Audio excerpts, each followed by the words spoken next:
That balloon will soon be hurtling across the sky 1,000 miles high over North America. That balloon will soon be hurtling across the sky 1,000 miles high over North America.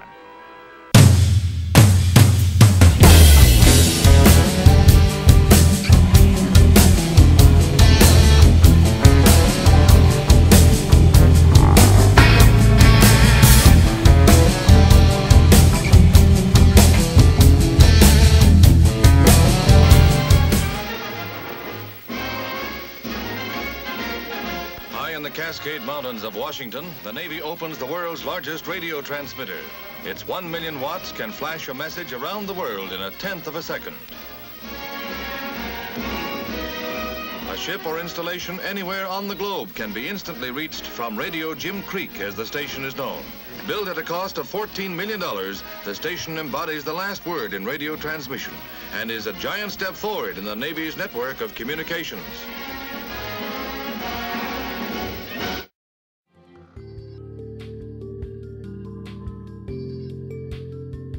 The biggest thing that Jim Creek does is we provide operational command and control communications for Pacific submarine fleet. Jim Creek was established and built in the late 40s, early 50s. It was one of several sites across the U.S. that was surveyed for this specific type of an array between two mountains. It was the best spot out of about 13 other spots, so they chose it and built it here. At the time, it was the world's largest transmitter. Where we're at right now, we get coverage across the entire Pacific Ocean, into the Indian Ocean, and back across the continental United States and into the Atlantic. So because of where we're located at and the footprint that we get across the world is one of the reasons why Jim Creek is still around. The primary mission of Jim Creek is obviously the transmitter and the VLF broadcast, but it's also used as a secondary recreational facility, also for active duty, retired, and dependents. You can tour the interpretive center. It has a diorama of the facility, has equipment that was originally installed here that has been taken out and preserved. It's a really interesting perspective if you want to learn what we actually do here.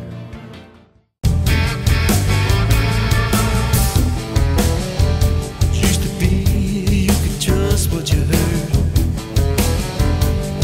the channels were 3 when the news didn't seem so absurd. The words set you free.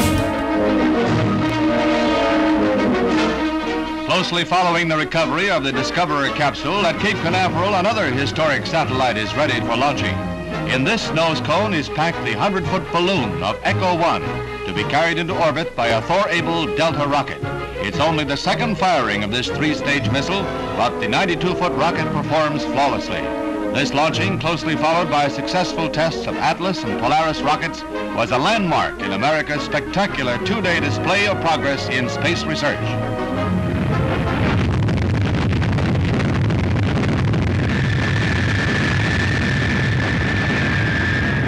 Once aloft, the inflatable balloon satellite, the height of a 10-story building, immediately proved its worth by bouncing from its surface a recorded talk by the President from New Jersey to California. The radio mirror satellite, as bright in the northern sky as the brightest star, reflected Ike's recorded talk with impressive clarity and fidelity. In itself a major feat of America's spacemen, Echo 1 foreshadows a new era in global communications when a chain of sister satellites will closely link all parts of the globe.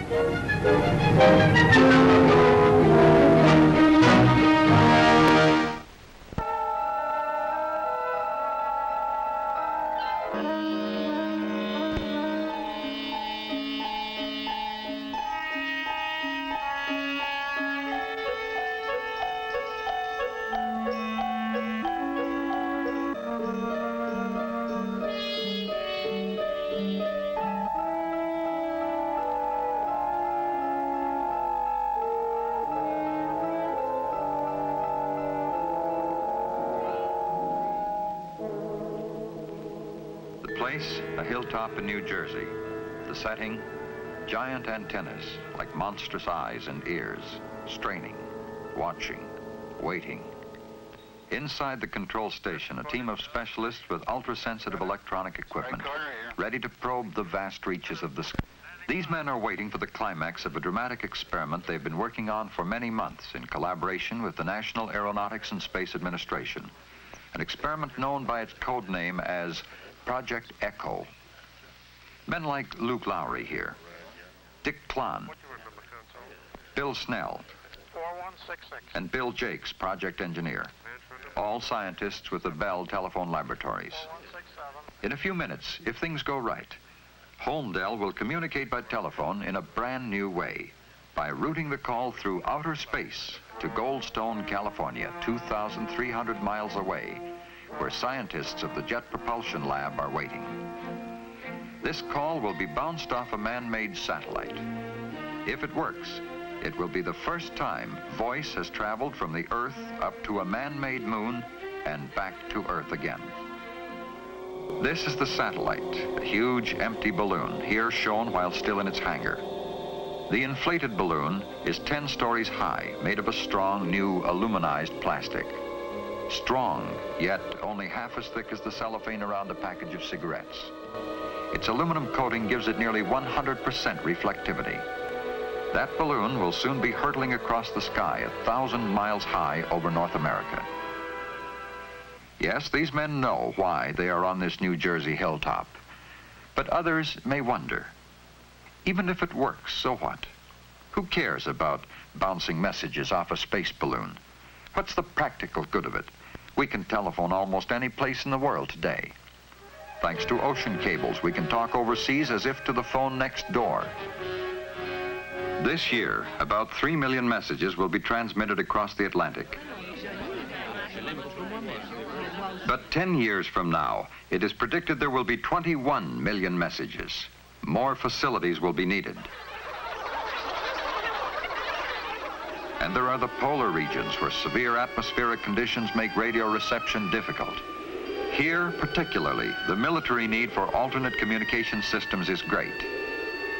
Powerful microwave transmitters carry telephone calls over barren and open spaces. These systems will always serve us well, but today, as scientists look ahead, they foresee great gaps in our worldwide communications unless more and different systems can be devised.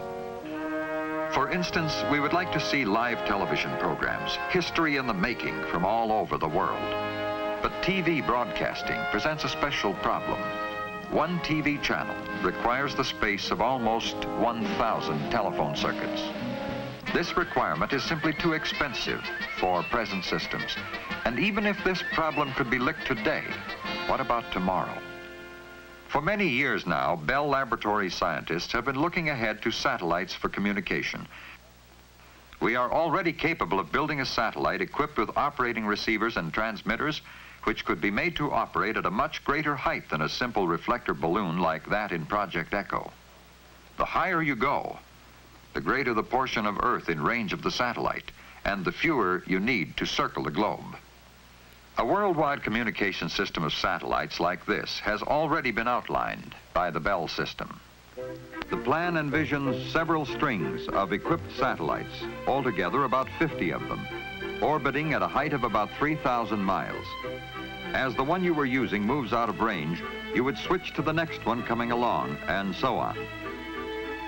And if you wanted to send, say, a telephone message or a television program to some area not covered by any single satellite, the signals might be bounced from transmitter to satellite, back to Earth, up to a second satellite, and down to the destination. That way, you could maintain continuous transmission of telephone calls and television programs to various parts of the Earth. But scientists have conjectured even far beyond this. Perhaps someday it will be possible and worthwhile to put up a precisely positioned satellite 22,300 miles out, which at that distance would revolve in step with the Earth and would seem always to hang in the same place in the sky. If it became possible to put 3 such satellites in orbit, together they could cover the Earth. But this high orbit 22,000 mile system is at best far in the future. As scientists wait in New Jersey and California, Today's experimental balloon satellite, the pioneer of worldwide space communications, is already up in the sky, 1,000 miles high, on its first 2-hour orbit around the Earth, hurtling through the vacuum of outer space.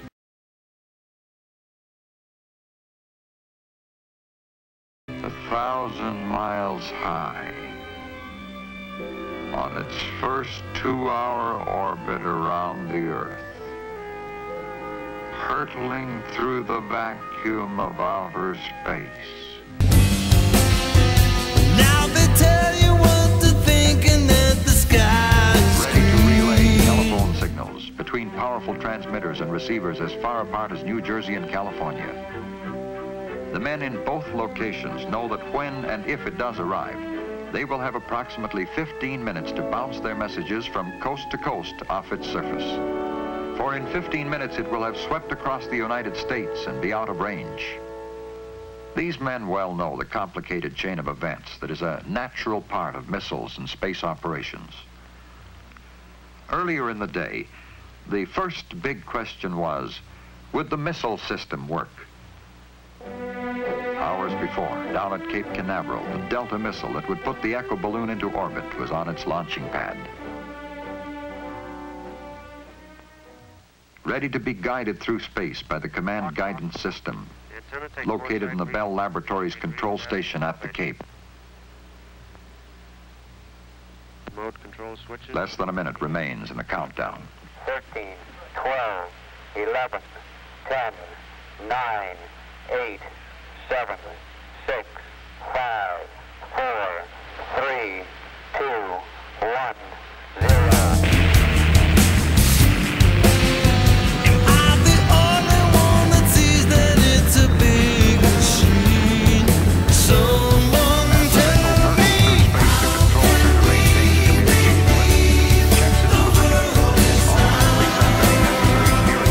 I just can't conceive it. This guidance system was designed by Bell scientists, the same system that meets the precise target demands of the Titan intercontinental ballistic missile. Its job here is to put the Echo satellite in orbit with pinpoint accuracy. Will it? That is the question these men ask themselves as they finish monitoring the guided portion of the missile's flight.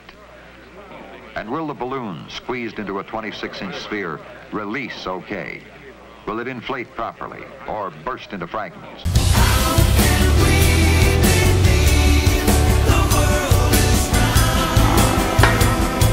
It's hard to perceive it. Shake your head and scream, but there's no sound.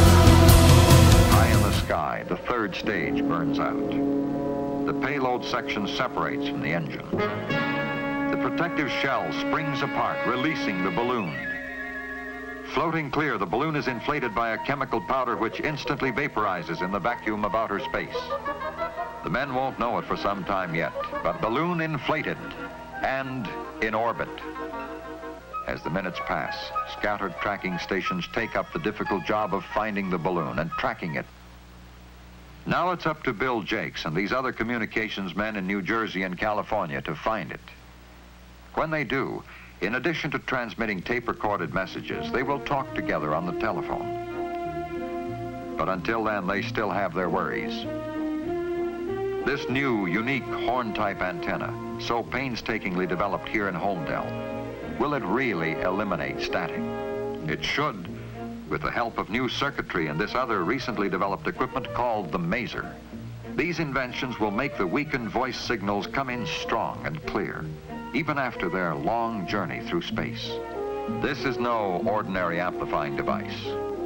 It operates in an ultra-cold vat of liquid helium at minus 457 degrees Fahrenheit.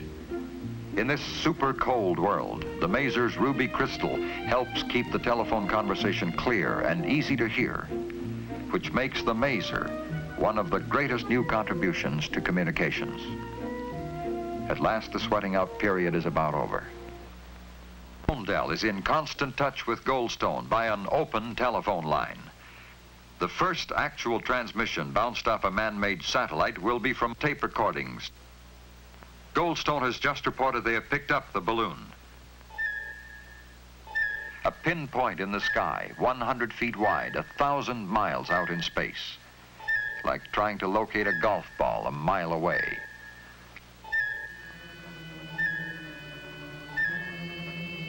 We have it now, Bill. Good. Let's hope we can keep it. The signal looks good, Luke.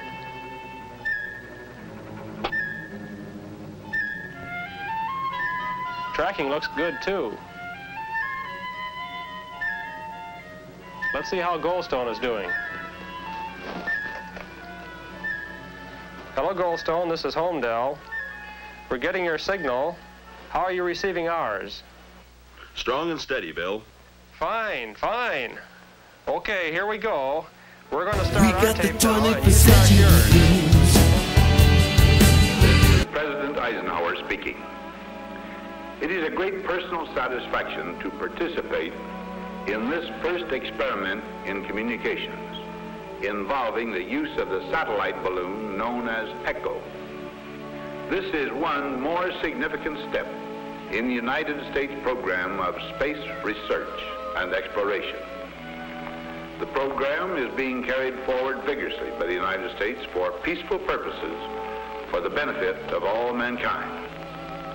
The satellite balloon, which has reflected these words, may be used freely by any nation for similar experiments in its own interest. Information necessary to prepare for such participation was widely distributed some weeks ago. The United States will continue to make freely available to the world the scientific information acquired from this and other experiments in its program of space exploration. It really sounds good here, Walt. Fine, Bill. And so the first spoken word from man through space to his own satellite and back to man again is the voice of the President of the United States.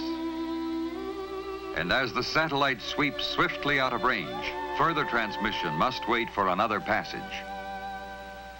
Now, sometime later, as the balloon again passes over America, the same scientists try the first telephone conversation ever bounced from a man-made satellite. You can fire up the transmitter. Right.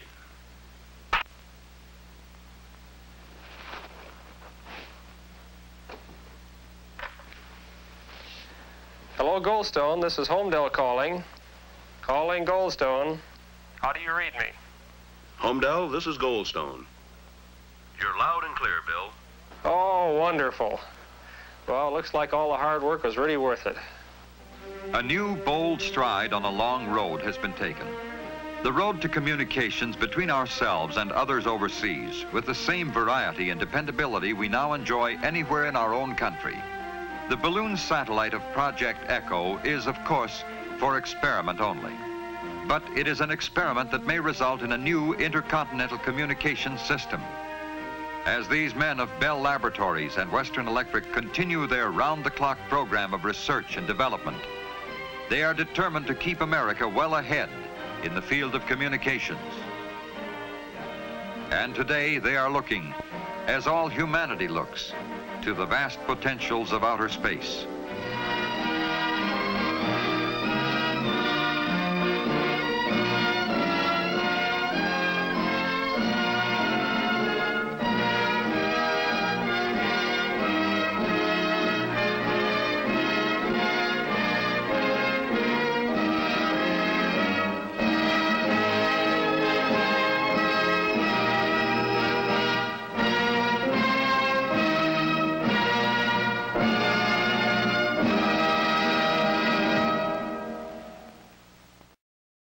"50 years ago, NASA launched its first communication satellite, ECHO-1. Made from mylar polyester film and measuring about 100 feet across when fully deployed, the balloon-shaped spacecraft was designed as a passive communications reflector for transcontinental and intercontinental telephone, radio, and television signals. During orbit, a special recorded message from President Dwight Eisenhower was bounced off ECHO-1 and picked up by radio operators across the nation." This is President Eisenhower speaking. It is a great personal satisfaction to participate in this first experiment in communications. ECHO's success proved that microwave transmission to and from satellites in space was understood and demonstrated the promise of communication satellites. ECHO 1 re-entered the atmosphere on May 24, 1968.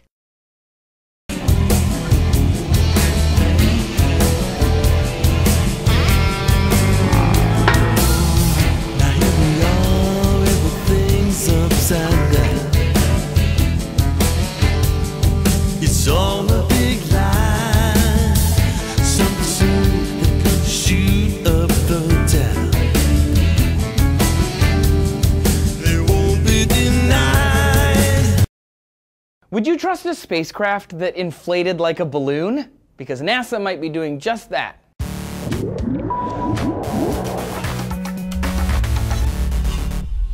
Hey everybody, welcome to your weekly DNews Space Update. I'm Trace. Space stations conjure up images of giant cylindrical machines flying 180 miles above the Earth. But that's so limited. Space stations could be so much more than this. What if we could inflate one? Picture this. Which would be easier to pack into a rocket? A folding chair or an inflatable one? The parts of the ISS currently in orbit are limited by the size of the rocket on which they were launched. This means because they're all made like solid metal canisters, they end up being about 4.5 meters across. But if you could pack them smaller and then blow them up in space, who knows how big they could get. This idea itself isn't new. 55 years ago, NASA was exploring a donut-shaped inflatable space station as a base for human exploration of the solar system, and to study the long-term ability for our species to survive in the harsh environment of outer space. Their design was built by Goodyear Aircraft Corporation, so unsurprisingly maybe it kind of looked like a giant tire. It would be deployed and then inflated, and the astronauts could have lived inside of it safely. But what some of you have probably already figured out is space isn't exactly empty. It has micrometeoroids. Micrometeoroids weigh less than a gram but can travel 10 kilometers per second, which is not great for balloon spacecraft, because if this and other issues, the program never got off the ground.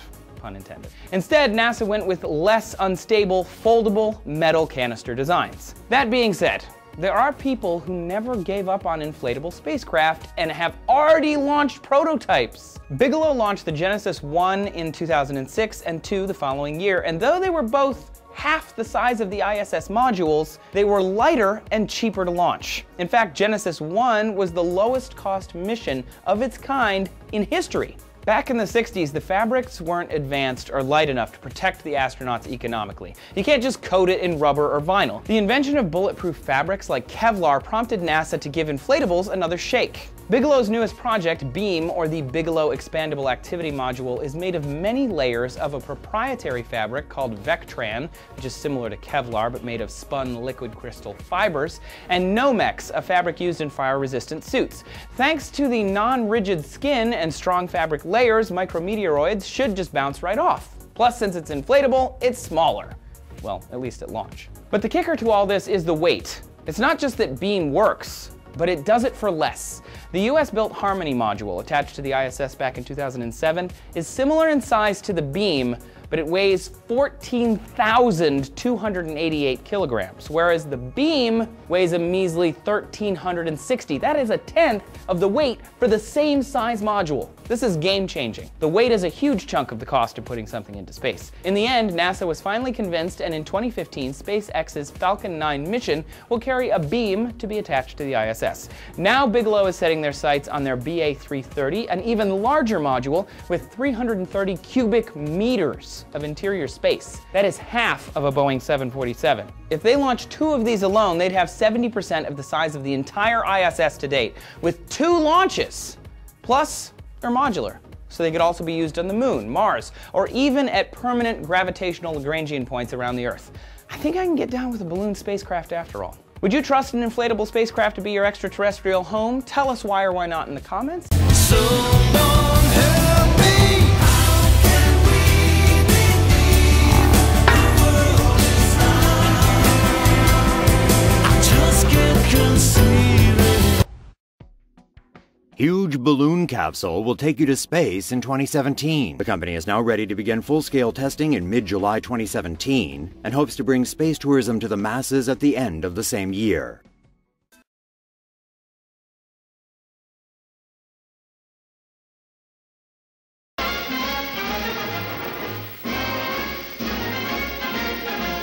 in the Cascade Mountains of Washington, the Navy opens the world's largest radio transmitter.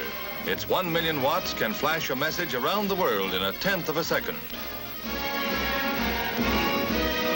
A ship or installation anywhere on the globe can be instantly reached from Radio Jim Creek, as the station is known. Built at a cost of $14 million, the station embodies the last word in radio transmission and is a giant step forward in the Navy's network of communications.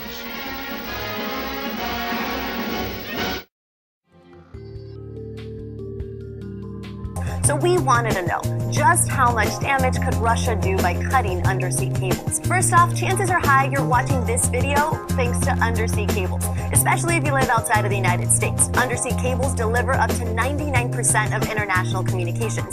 The other 1% is served by satellites, but they are considerably slower. Served by satellites, but they are considerably slower.